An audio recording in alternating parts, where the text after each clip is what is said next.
Bonjour à tous, très heureuse de vous retrouver dans cette nouvelle vidéo. Aujourd'hui, j'ai décidé de vous parler du vocabulaire de couture qui sont des termes pour faciliter le montage et la réalisation d'un ouvrage. Avant de commencer, je tiens à te dire merci pour ton soutien.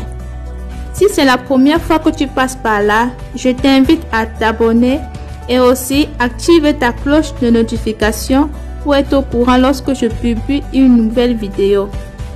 Sans toutefois tarder, prends un stylo, une feuille et note tout ceci.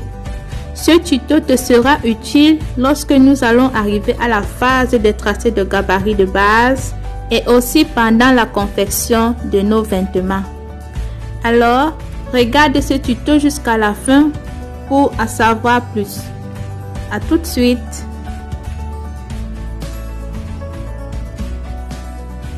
Nous voici devant un tissu. Sur un tissu, nous avons 4 choses fondamentales à remarquer. Premièrement, il y a une lisière, une laisse, un droit fil qui est parallèle à notre lisière, qui veut dire le bon sens pour couper notre différentes parties de patron. Et là se trouve le biais qui est la partie la plus flexible et facile à manipuler de notre tissu.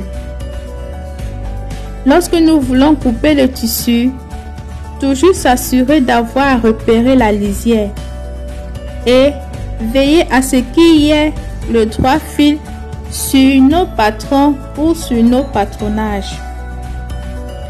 Et si nous ne trouvons pas notre lisière, il suffit juste de tirer notre tissu et trouver le sens le plus solide de notre tissu qui sera en ce moment-là notre droit fil. L'endroit et l'envers d'un tissu, qu'est-ce que c'est? Pour faire court, c'est tout simplement le bon et le mauvais côté d'un tissu. Assembler, épingler. C'est une étape à franchir lorsque nous voulons aller travailler sur la machine à coudre. La première chose à faire est de prendre notre tissu, les mettre endroit contre endroit, puis prendre des épingles, mettre tout au long du tissu qui est une étape optionnelle. Si tu as l'heure de la couture, tu peux faire sans les épingles. Puis, coudre à 1 cm du bord du tissu. Lorsque c'est fait, à l'aide d'un fer à repasser, nous venons ouvrir notre couture. Nous pouvons aussi venir faire coucher notre couture. Tout dépend du modèle et aussi des parties cousues. Surfiler, surjeter, c'est le fait de venir faire une couture au bord de notre tissu avec l'aide d'une surfileuse. Au cas où nous ne l'avons pas, nous pouvons très bien utiliser le point zigzag de notre machine domestique. Nous pouvons la faire soit à la couture ouverte ou à la couture fermée. Tout dépend toujours du modèle à réaliser. Bâtir. C'est une étape à franchir que je conseille à tout débutant. Il nous aide à faire correctement sa couture à l'endroit indiqué. Nous pouvons aussi le faire sur des tissus comme par exemple la mousseline, la dentelle, la soie et sur du tissu crêpe. Appliquer. C'est le fait de venir superposer un tissu comme ceci et faire une jolie couture tout autour. Comme cette poche que je tiens, je la trouve tout simplement magnifique. Nous pouvons aussi trouver des appliqués sur des broderies et des vêtements pour enfants. La pâte mouille, quant à elle, est un tissu de préférence en coton qui protège notre vêtement à la chaleur d'un fer à repasser. Faire un cran. Très utile en couture. Avec l'aide d'un ciseau cranteur comme ceci, nous venons faire de petits entailles pour placer nos repères. Il peut aussi se faire de cette façon qui est plus utilisée en lingerie.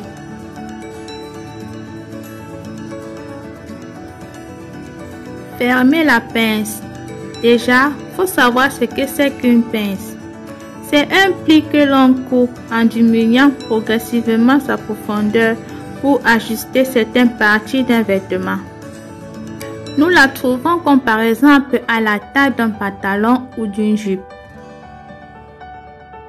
Lorsqu'elle a été correctement fermée, avec l'aide d'un fer à repasser, nous venons aplatir tout cela en l'encouchant d'un même sens.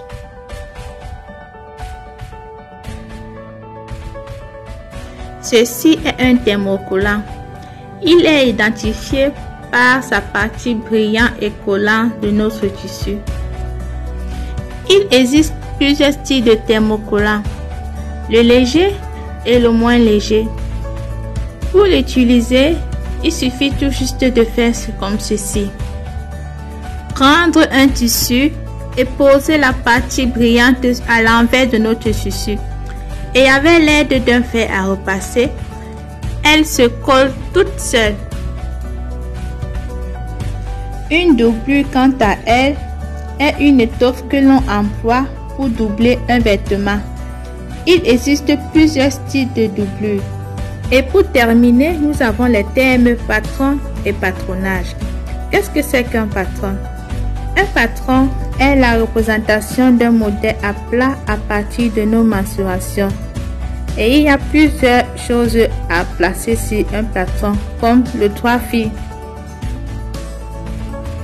Un patronage, quant à lui, est tout d'abord un patron sur lequel nous venons ajouter les valeurs de couture.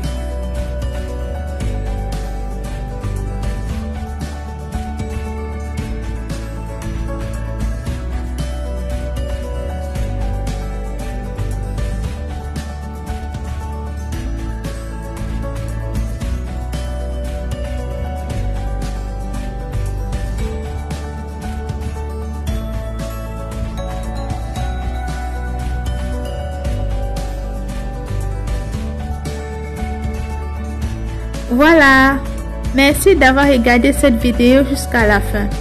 Si tu as aimé, laisse-moi un pouce vers le haut et partage autour de toi. Si j'ai oublié de mentionner certains détails, fais-le moi savoir en commentaire. Et sur ce, à nous revoir dans une prochaine vidéo. Bye bye.